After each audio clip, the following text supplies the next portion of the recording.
Capítulo 346 de Black Clover no ar, finalmente, né? Depois de mais uma pausa longa.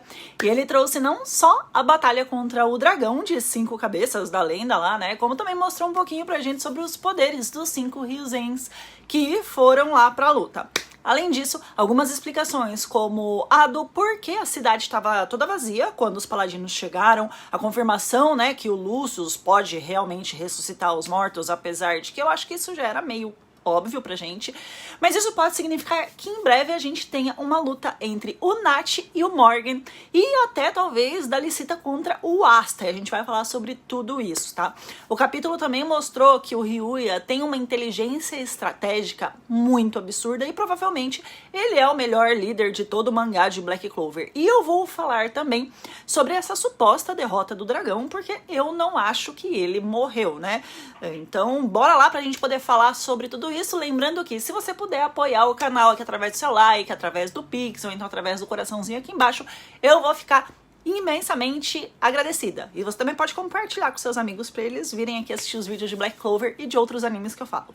Vamos lá, que o capítulo 345 tinha acabado com a Kezukako com cara de psicopata indo lá pra cima da Lily, né? E agora o 346 começa dando um contexto pra gente do que tá acontecendo ali, mas pela perspectiva da população que tava assistindo de longe o que tava rolando. E é engraçado que, apesar de todos eles conhecerem a lenda do dragão, eles não necessariamente acreditavam nela. Eles tratavam a história como só uma lenda mesmo, um mito. Tanto que eles estão ali comentando entre eles, super impressionados, que a lenda era verdade mesmo. E tanto pela expressão facial que eles estão fazendo nesse momento, quanto pela forma como eles se questionam sobre se os Ryuzen e o Ryuya, né, vão ser capazes ali de resolver essa situação, a gente pode ter uma dimensão mais forte do quanto esse dragão é poderoso, porque se o próprio povo, que sabe mais do que ninguém o quanto, né, eles são fortes, porque são esses caras que protegem ali o país, eles estão questionando se eles vão ser capazes de vencer. Então isso significa que aquele nível de poder do dragão é algo que eles mesmos não estão acostumados a ver todo dia. Então a gente descobre que no momento em que os paladinos entraram ali na atmosfera do país, que foi a hora em que o Ryuya tinha ido interromper a luta entre o Asta e a Ishika, o Ryuya já tinha feito um planejamento de quais seriam ali os próximos passos do que seria feito. E a gente já vai falar sobre isso, né? Mas até os três chegarem na região de Gosho, que é lá onde fica, onde tá tendo a batalha, na verdade, o povo todo já tinha sido levado para o outro lado do rio, para uma região chamada Honshu.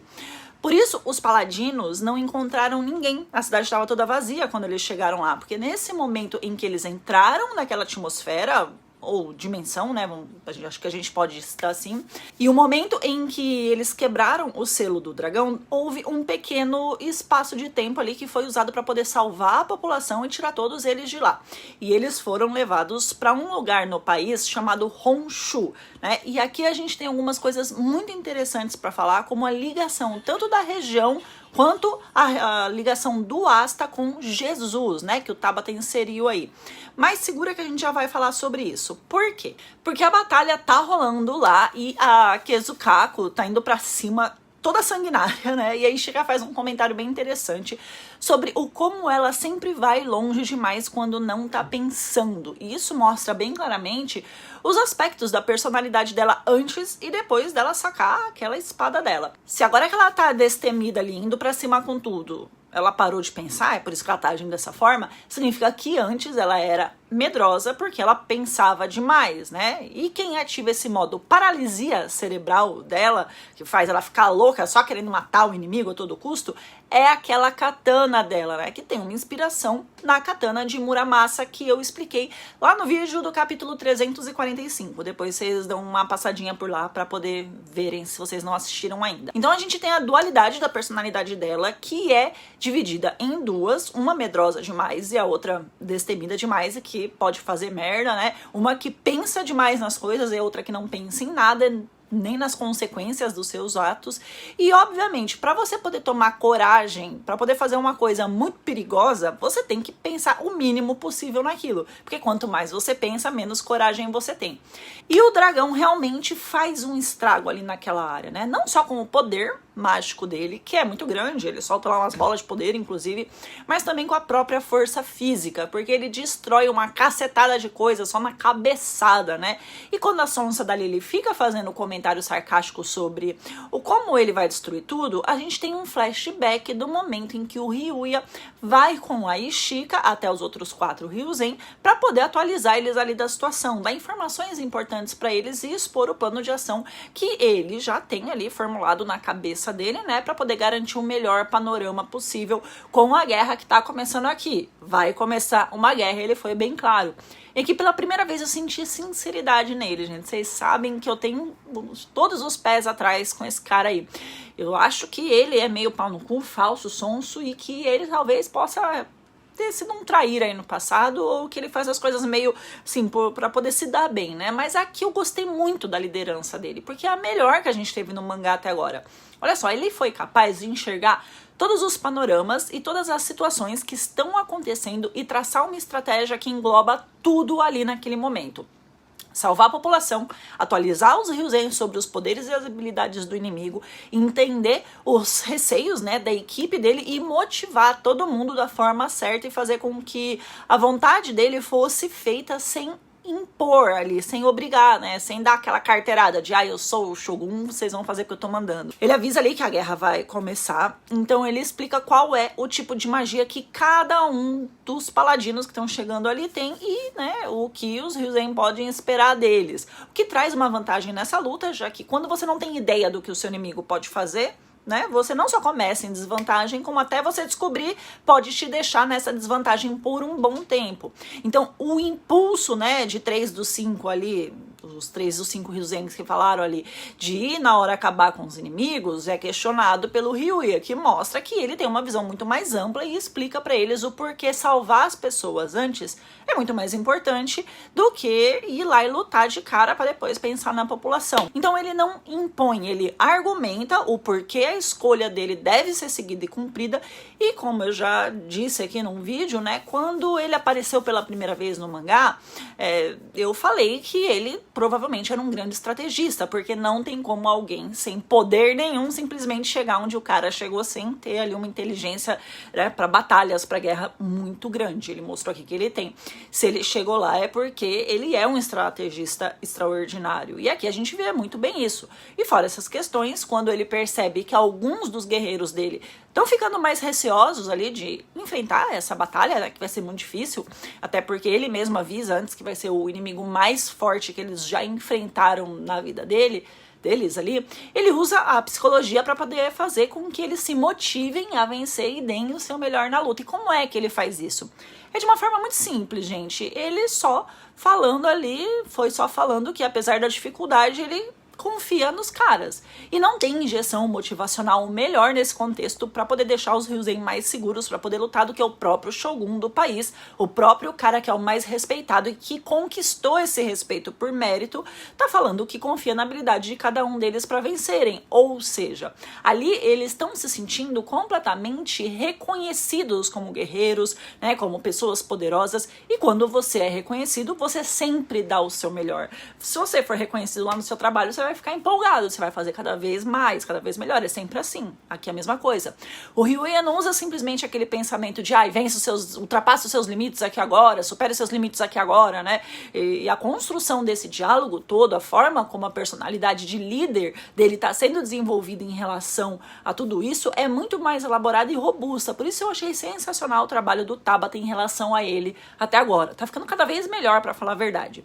Mas agora, uma coisa a gente precisa falar, que foi o fato dele ter dito ali que o Lucius pode trazer os mortos à vida.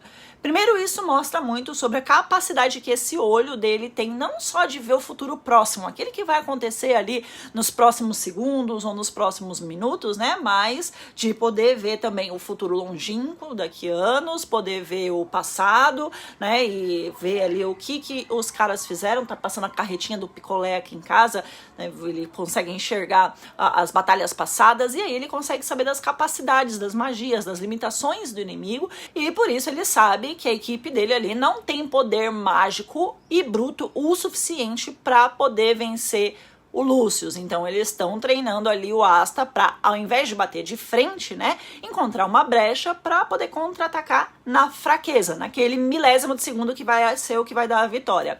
É por isso também que, mesmo sem nunca ter visto nenhum dos 3 paladinos que chegaram ali, ele sabe quais são as naturezas das suas magias e também as habilidades que cada um deles tem, porque ele já viu o passado deles. Então ele já viu esses caras utilizando os poderes. Fora isso, essa fala também acaba comprovando, né, que aquela silhueta que estava lá do lado do Lucius em alguns capítulos anteriores era realmente a silhueta do Morgan. Se fisicamente a silhueta já dava pra entender isso, porque só o Morgan usava aquele rabo de cavalo daquele jeito lá, agora o fato de ser confirmado explicitamente que ele pode trazer os mortos à vida e transformar eles em paladinos, com certeza significa que aquele lá era o irmão do Nat. E eu vou falar pra vocês, gente, vai ser muito cruel isso que o Tabata vai fazer. Não só cruel com o Nat, mas cruel com a gente também, né? Botar ele lá numa luta contra o próprio irmão, sendo que ele já carrega todo o trauma de se sentir culpado pela morte dele. Eu não queria ver isso. Na verdade, eu queria, mas vai ser uma dor forte demais. Eu vou chorar, com certeza. E o dia que sair isso em anime, meu amigo, eu vou chorar igual eu choro com o Itachi até hoje. Vai ser um golpe muito mortal pro Nat, mas também pro Yami, até porque o Yami foi parceiro dele. Fora isso, existe também a possibilidade do Allen voltar, e aí a gente tem um panorama maior do que rolou lá naquela masmorra. Inclusive eu acredito que por conta do contrato diferenciado do Zenon lá com o Beelzebub, eles possam não poder ser purificados, né, e transformados ali em paladino, e aí o Zenon poderia se voltar contra o Lucius, então ele vai ser confrontado pelo Allen, e isso é possível para poder destruir ali o Asta psicologicamente, que provavelmente vai reencontrar a Licita nessa forma aí paladina. Eu espero que não, mas vai que rola, né? Eu não queria.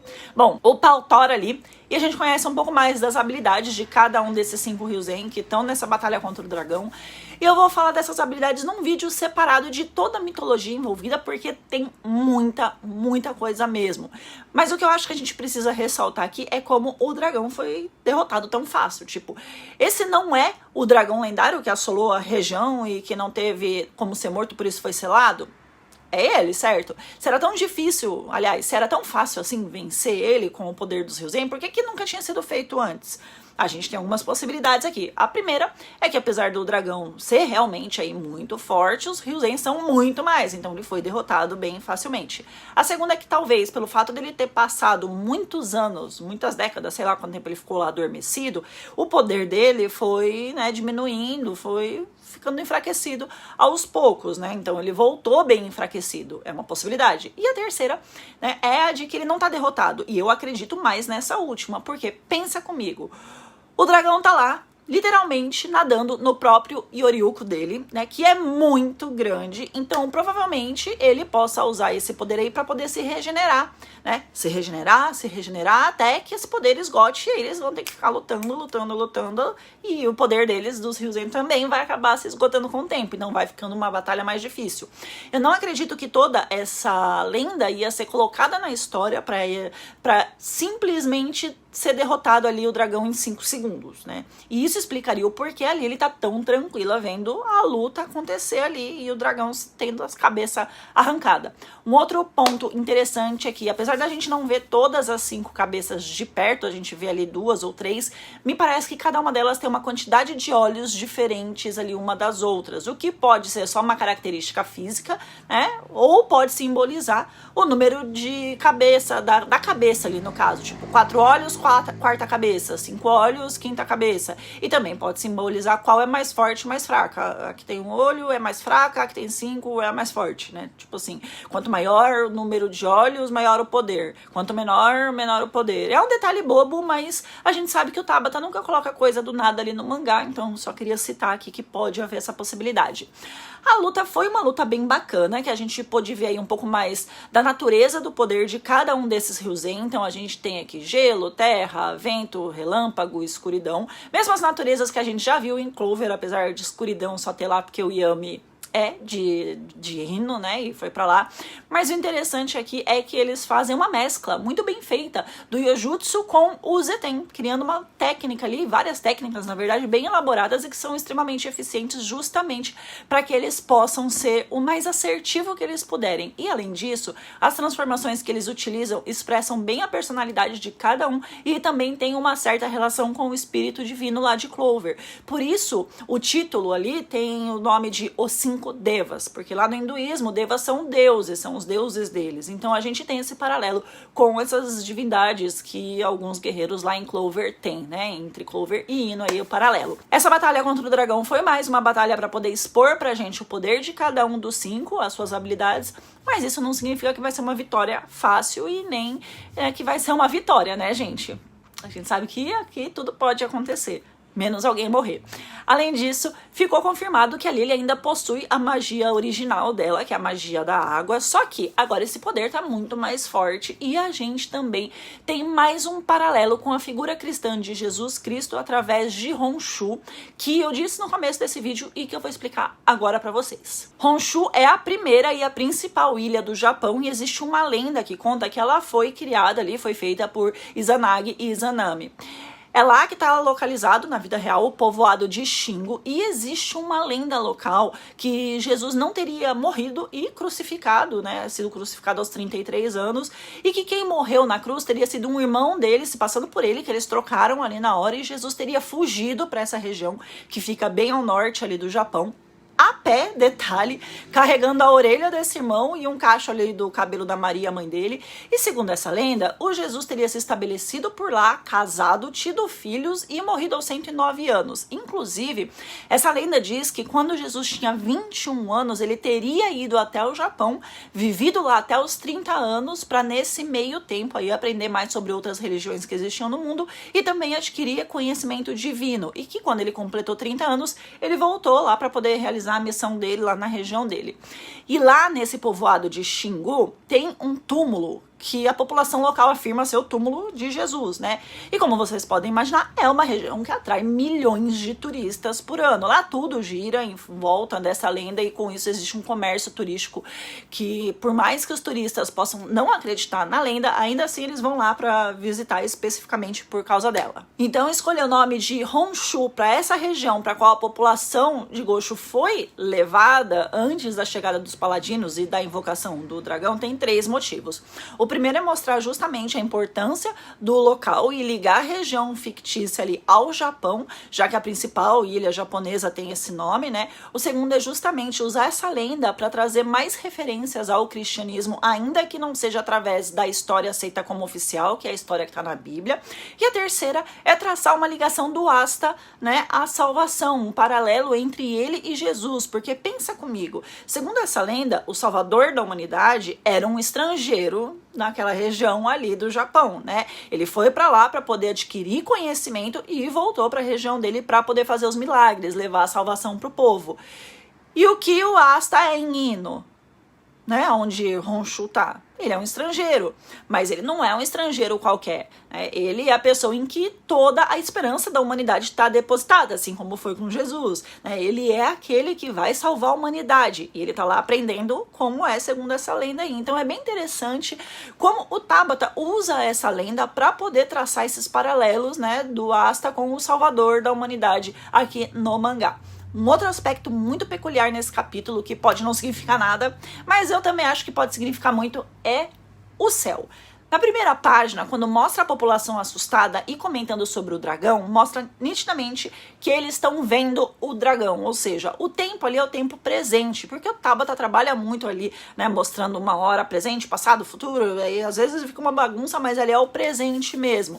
E o tempo ali, né, nesse momento que eles estão no presente, mostra o céu atrás dele, do lado ali do oposto do dragão. E é um céu extremamente escuro, com muitas nuvens, o que indica que tá de noite.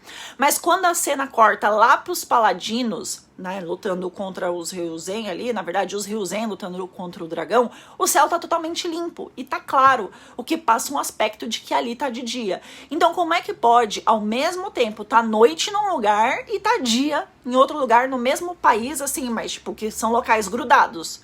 Não tem como.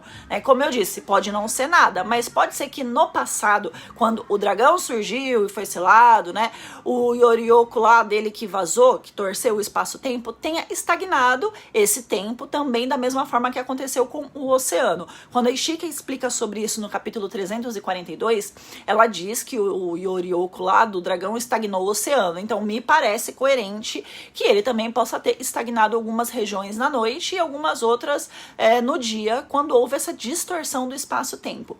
Isso fica ainda mais evidente se a gente levar em consideração, né, o capítulo 341 lá na página 9, que mostra o Asta olhando para o céu. O céu tá nitidamente ali nublado, tá com muitas nuvens, e o Asta inclusive pensa sobre isso, né? Como sempre tá nublado lá. Toda a conversa entre ele e Ishika, nos capítulos que vieram depois, o céu tava da mesma forma. E a lua é mostrada, inclusive, muitas vezes ao longo, né, desses capítulos, para poder reforçar que tava de noite. Quando o Ryuya chegou para poder parar a luta deles, ainda tava de noite. E aquele momento ali, ele diz que os paladinos tinham chegado, só que quando eles estavam andando pela região de Gosho, que estava vazia ali, né? Porque agora a gente descobriu que a população tinha sido evacuada, estava de dia, o céu não estava escuro. Você pode argumentar comigo que até os paladinos evacuarem, aliás, que até, né, os Ryuzen evacuarem todo mundo ali, passou um tempo e amanheceu. E isso até poderia ser verdade se não fosse pelo detalhe que em Honshu, no atual tempo presente, o céu mostrava que estava de noite, e na região que os Ryuzen estão lutando lá, o céu tá limpo e parece estar de dia. Isso se encaixa bastante com o conceito Yin e Yang, né, que traz essa ideia da divisão bem explícita entre escuridão, luz, noite e dia. E o Tabata sempre traz muita coisa do taoísmo para a obra, então pode ser que o tempo estagnou em horas diferentes nas regiões lá em Hino, mas como eu disse, é só uma teoria, né, que na verdade eu nem deveria estar falando aqui nesse vídeo para não fugir muito da análise, mas eu não aguentei e precisava vir aqui falar. O mangá termina mais uma vez com a cara da Ishika naquela armadura incrível da escuridão dela lá, samurai da escuridão.